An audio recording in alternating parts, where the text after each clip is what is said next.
大概半年多吧。你不知道？不知道。共融式。对。不知道。哦，我知道啊，因为它是可以让任何状况的人都可以一起来玩这个游具。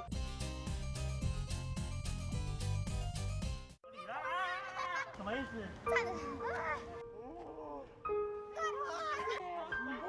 任何状况的人都可以一起来玩，还蛮丰富的，比较多样化这样。还不错，他们的设施啊，跟其他公园的好像不太一样，比较特别。其实蛮棒的，因为台南很少有这样的地方，很多都是罐头公园，不是所有的小朋友年纪都可以去使用。如果近距离比较会啊，我觉得还是会比较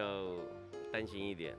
因为小朋友跟小朋友之间啊太近距离了，我觉得是大家可能要先做好一些准备啦。然后，因为毕竟玩游戏，他们是算是一种运动，就是会喘。那对，而且对很多很小的小孩，其实是很难戴上那个口罩。如果大家能够保持一定的距离，或是他自己，比如说有状况，那他就在家里待着，等到他比较 OK 了再出来，就是大家会更安心。掌握市政3分钟，台南进步向前冲。欢迎收看市政3分钟，我是林依婷。台南市竹溪流域整治工程陆续完工，这样一个新的清水景点，不仅是在地人所期盼的，更是让台南人继和乐广场后有一个新的休闲游憩的场所。为了同时照顾到小朋友，台南市政府水利局更设计了儿童特色公园，于4月15正式启用，让家长在周休假期多一个可以遛小孩的景点。现在疫情比较严峻，也提醒观众朋友，如果在户外游戏区无法保持1公尺的社交距离，请务必戴上口罩。而游戏区周围也设有洗手台，小朋友玩完后也要记得洗手哦。现在让我们来听听水利局长怎么说吧。各位亲爱的市民朋友，大家好。我是台南市水利局局长韩荣华。这个公园呢，它的特色是在哪里呢？我们营造了一个山跟水的一个环境，以水为主轴，也建构了一个沙滩儿童的游戏区。我们另外也建置了一个乐龄的一个公园，那很多的长者在这里休闲游憩。为了配合新冠肺炎的一个疫情期间呢，在这里我们呼吁我们的市民朋友，在休闲游憩的过程中间呢，一定要记得戴口罩哦，或者是说要保持1公尺以上的一个社交距离。另外呢，我们也在我们的共同特色公园中间呢，我们也设置了洗手台，记得要勤洗手，一起来保护自己，也请保护他人。接下来请收看中嘉新闻。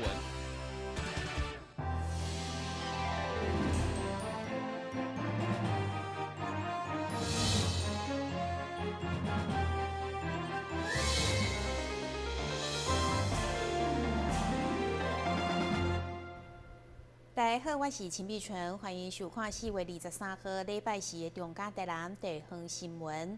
为了会当伫第一时间做诊断，有效防范肺炎疫情，台南市政府配合中央率先全台，伫卫生福利部台南病院设立第一座货柜采检站，互采检人员唔免穿隔离衫，也会当避免受到感染，而且可会当刷叮当到各地支援。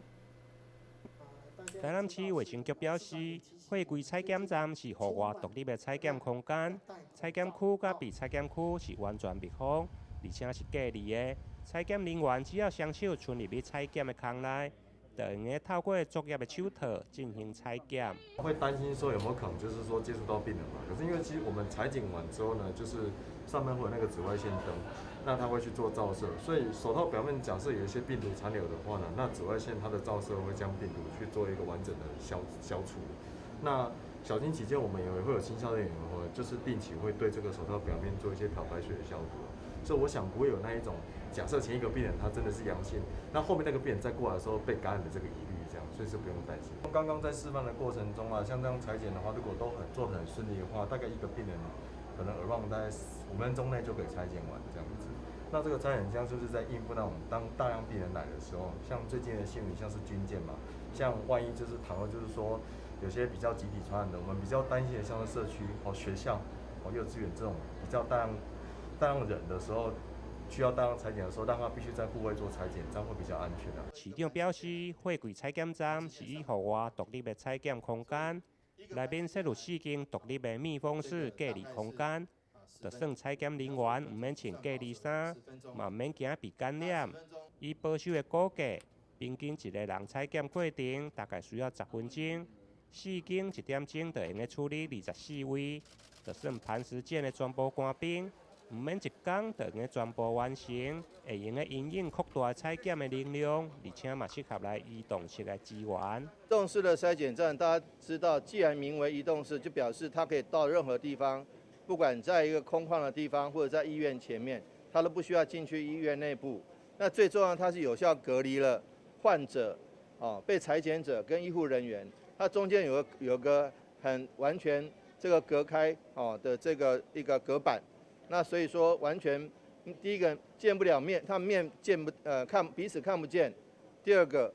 这个彼此接触不到，因为平常很多医护人员他戴着这个面罩，那如果这个被采检的人因为是喉部深度采检，那如果咳嗽，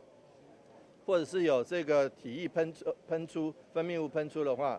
那即使隔着这个面罩，大家还会觉得这个空气中有可能。那这个在这个移动式筛检站里面，它是采取这个有抽风机把这个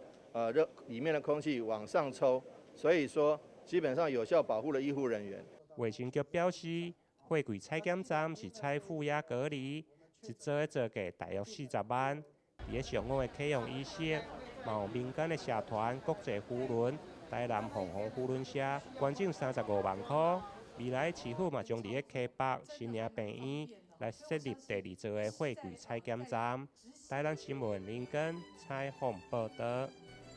肺炎疫情冲击到各行各业，虽然中央政府有推出纾困方案，不过因为方案太过济种，互民众是无啥啥。台南市会特别成立防疫纾困咨询专线，要来协助市民了解相关的申办资讯。议长郭信良指出，中央甲市府拢有推出武汉肺炎纾困相关的政策甲方案，但一般市民大众可能因为资讯上过复杂，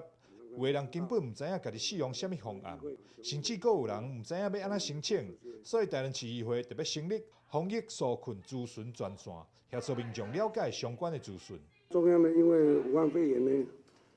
一些纾困的相关的方案呢，一直在更新，一直在增加。那金额也好，方式也好，对象也好，随时在变。那一般的民众呢，无傻傻，看无练，连工商业的企业的纾困呢，也分了好多种。那真的是呢，民众呢真的一头雾水。那我们就请问所有的单位主管共同协商这个的事情。那从今天以后，那我们台南市议会提供了3支的电话：390-3590、390-3591以及390-3592。3条专线呢，专门为台南市民来解答解困。这3支专线号码分别是390-3590、390-3591以及390-3592。市民朋友若是对着防疫纾困专案有任何疑问，伫拜1甲拜5上午9点到下晡5点，拢会当打电话来询问。台南新闻张硕维采访报道。台南市南区一间在地企业，透过议员林美燕、甲台南市南区校长、家长联谊总会牵线，捐赠7万片的口罩内衬予教育局，指定要予南区甲安平区的高中以及高中小的教师协助对抗疫情。议员林美燕表示，原本是台南市南区校长、家长联谊总会要家己出钱买嘴暗的内衬，予学校的教师使用。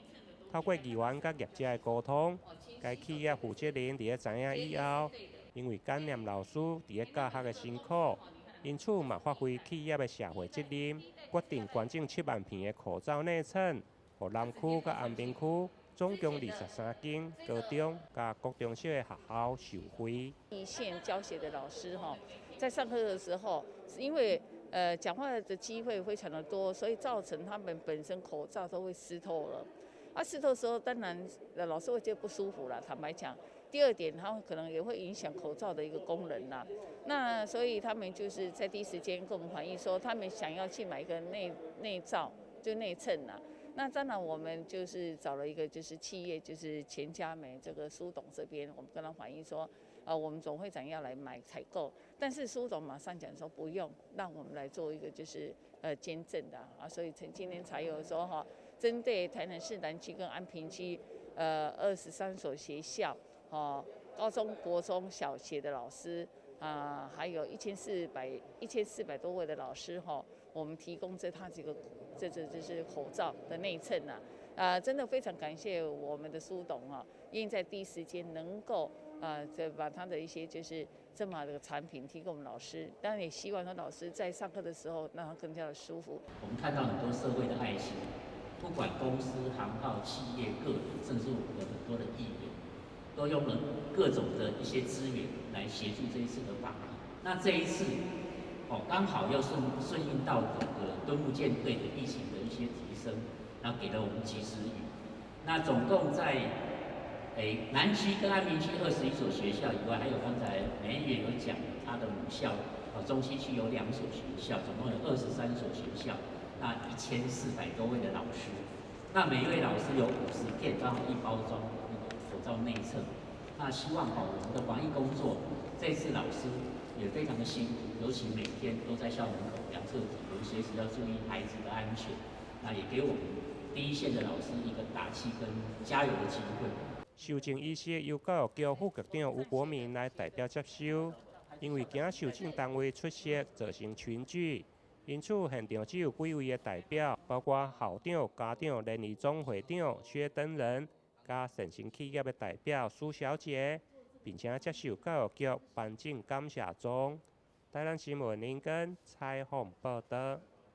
第一线医护人员因为洗手的次数比一般人较侪，为了感谢因的辛苦，健康国际青年商会特别捐赠150条的护手霜，予基美病院为防疫尽一份力。健康国际青年商会因为看到现在疫情期间医护人员非常的辛苦，所以想要捐赠物资予病院。经过评估后，最后决定要捐赠护手霜予基美医学中心，因为现在医护人员需要常常来洗手。所以也造成了因的手部破皮甲裂开的状况。对此，新商会伫会长林冠伟的带领之下，号召80位的会员捐赠了150条的护手霜，希望保护第一线医护人员的手部健康。现在全台湾武汉疫情的关系非常的我们第一线的医护人员非常的辛苦。那也因为有第一线的医护人员的辛苦让我们的全台湾的疫情现在得到控制。那也我们也做的防疫的措施也做得很好。那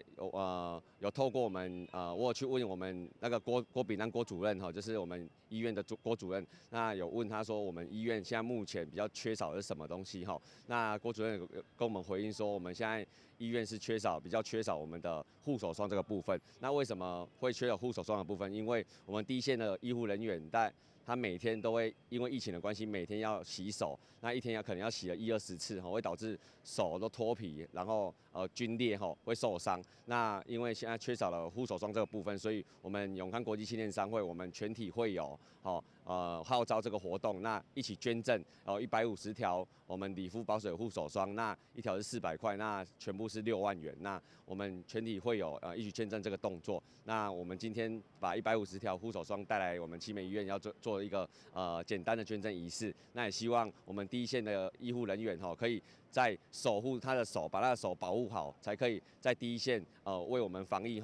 然后把我们的防疫做到最好，那去保护我们的全体的病人。防疫期间上重要的除了是挂嘴烟以外，也就是爱勤洗手。基美医学中心也提醒民众，洗洗手比打洗手更较好。民众爱养成正确的洗手习惯，才会使保护家己的健康。台南新闻郭博义、何乔邦采访报道。休困一下，马上登来新闻现场。跟我们一起走进阅读森林吧！我们将阅读分成6大主题。首先邀请到新时代作家杨富敏、江儿、李炳书、阿春爸、IG 作家，来到台南爱读册节目中与您见面。敬请锁定每晚8点半第3公用频道。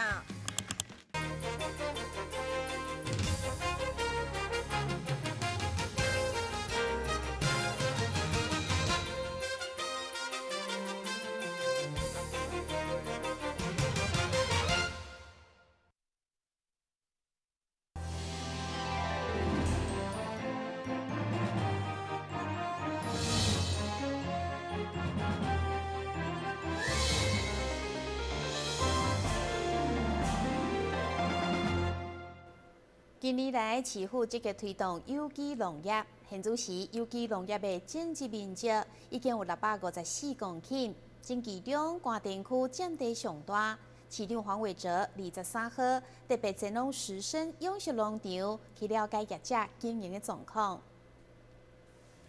有机农业的发展，这几年来成长的非常快速。关田地区占地130公顷，是台南上大的有机农业的聚集地。有98年得到新农奖的李维玉所经营的石生养殖农场，也是其中优秀的代表之一。为了了解业者经营的状况，23号上午，市长王伟哲也前往石生养殖农场，听取业者的报告，同时体验收成蔬菜。市长强调，未来市府也会全力支持有机农业的发展。那有机农业未来是一个发展的一个方向，但是这个有机农业如何可以跟周遭这个环境，不管是天然的环境或者人为的环境，能够兼容并蓄，能够一起这个共同存在，这个点是我们非常非常感谢的。这个石生永续农场已经做了一个非常成功的示范，在这3-5年多的这个经营，我们觉得其实立下了一个成功的典范。农业是跟大地共存，是跟我们的生活共存，不是排拒他人或是排拒别人。我们觉得其实这点在石生上面看到一个成功的典范跟例子。我们也感谢许许多多的这个我们年轻的好朋友，我们一起来为这个跟大地友善、跟环境友善，以及跟产业友善，以及跟人文友善，最重要是跟邻居友善的一个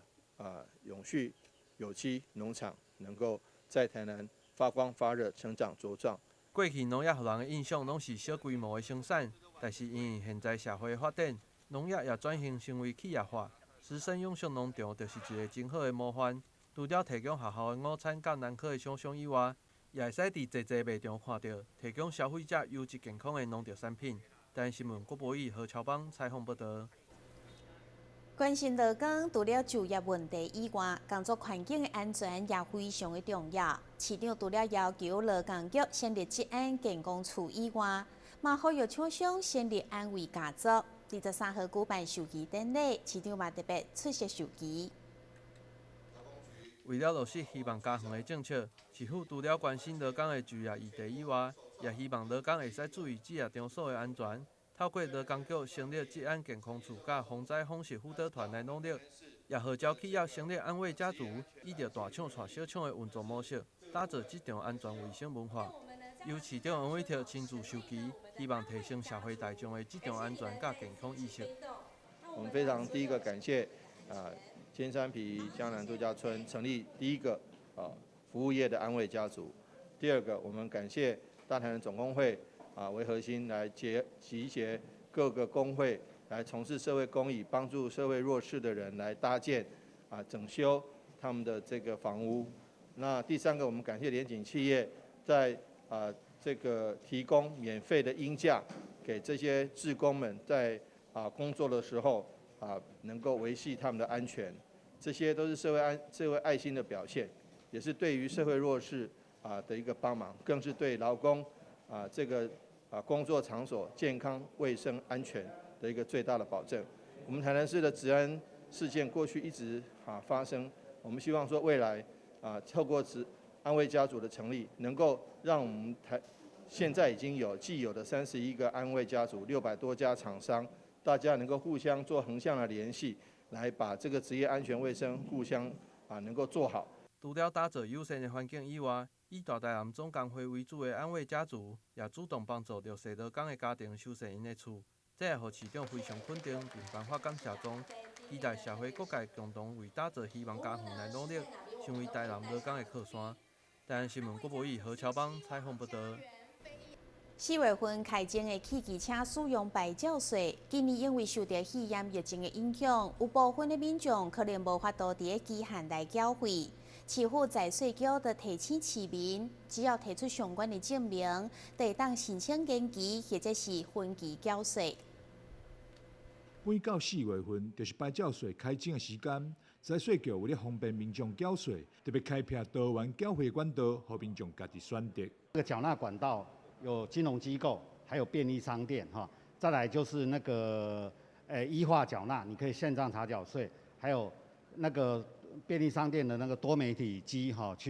去缴纳，你只要输入身份证那个车主的身份证字号加上那个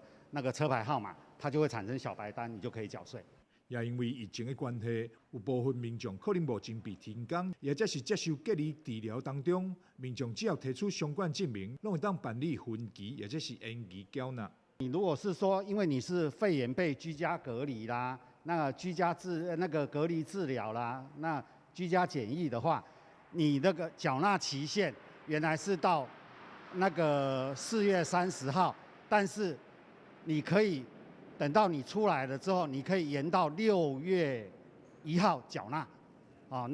这个部分就是你还是，但是你要提供相关的证明文件，就是隔离的通知书啦，或者是相关的文件哈。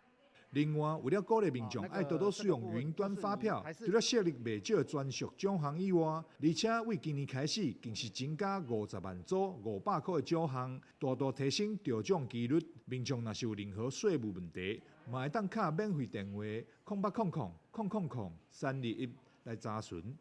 台南新闻张硕伟采访报道。新闻最后赶快来关心气象。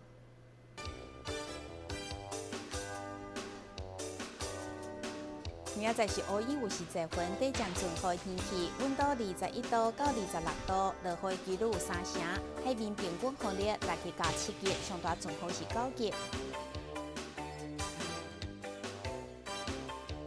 感谢你收看4月23号的中嘉台南电视新闻，我是陈美纯，咱再会。